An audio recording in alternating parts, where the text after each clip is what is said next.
Be ready, guys. 5 seconds. Start. Sir, in October 1991, reports were received indicating that the Uttar Pradesh government had acquired certain land in the Ram Janambhoomi Babri Masjid complex. Immediately, a report was called from the state government and I personally wrote to the Chief Minister on 15th October 1991, drawing his attention to the various repercussions of the reported land acquisition and requesting him to take a fresh look at the desirability of the proposed acquisition, keeping in view particularly the pending court cases and the sensitive nature of the controversy. Replies were received from the state government and the Chief Minister himself. According to these replies, the land had been acquired for the purpose of development of tourism and providing amenities to the pilgrims at Ayodhya. The replies also assured that the state government has taken the necessary steps for ensuring the safety of the Ram Janambhoomi Babri Masjid structure. With a view to diffusing the situation and finding a solution, the Prime Minister convened a meeting of the National Integration Council on 2nd November 1991. The Supreme Court also passed an order on 15th November 1991 taking note of the interim order passed by the High Court and also of the assurances given by the Chief Minister of Uttar Pradesh in the meeting of the National Integration Council held on 2nd November 1991, which were taken as representation to the court. From time to time, the central government's concern regarding the security of the Ram Janambhoomi Babri Masjid structure was brought to the notice of the UP Chief Minister by me.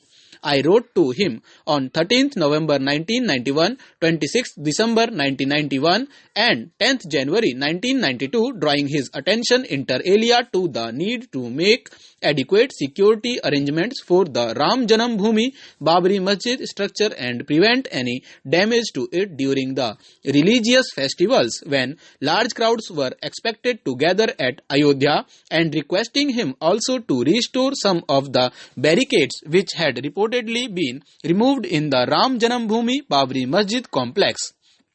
The UP Chief Minister stated in one of his replies that the necessary security steps had been taken keeping in mind the local circumstances of the situation.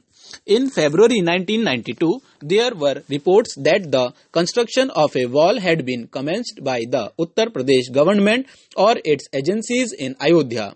I had written to the Chief Minister on 23rd February 1992 stating that in the context of the tension prevailing on this issue, it may not be quite desirable to add to the apprehensions in the mind of the people, and I had requested him to reconsider this step so as to avoid such a situation. According to the Chief Minister's reply dated 10th March 1992, the construction of the wall is being undertaken in the context of the security arrangements for the disputed structure. He has stated that the state government does not think that the construction of the wall will give rise to any apprehensions. On the contrary, it will strengthen the security of the disputed structure. As yet, no tension has come to light as a consequence of the construction of this wall.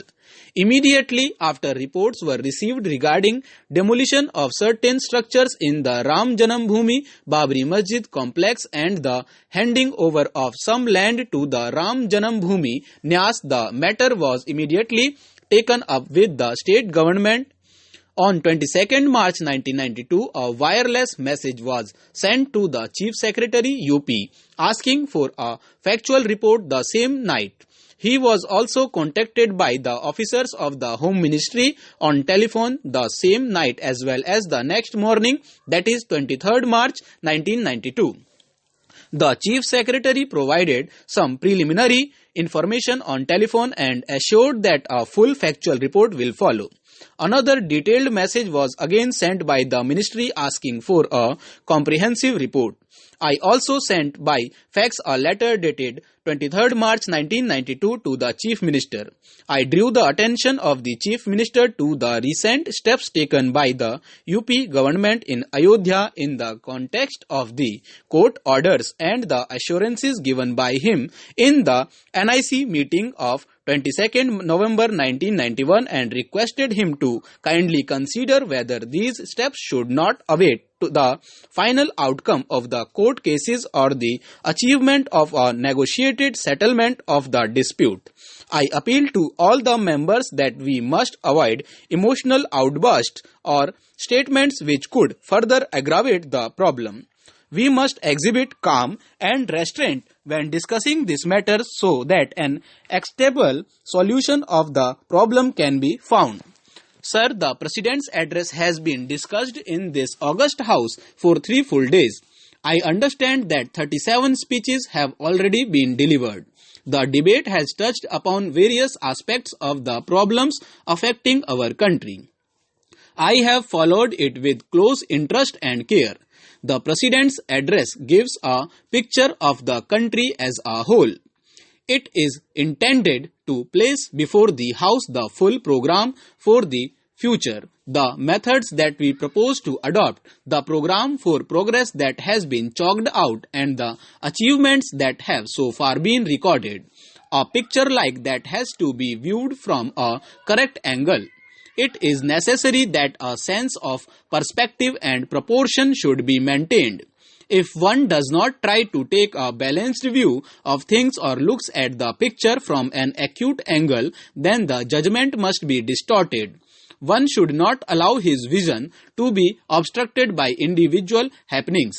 The House has taken a favorable view of the address and it has commended itself to the approval and support of the good sense and wisdom of the House. I am grateful to the honorable members for their support in general to the basic policies which have been set forth in this address. During the last 6 or 7 years, there has been steadily a shift in the subjects that are dealt with in the address.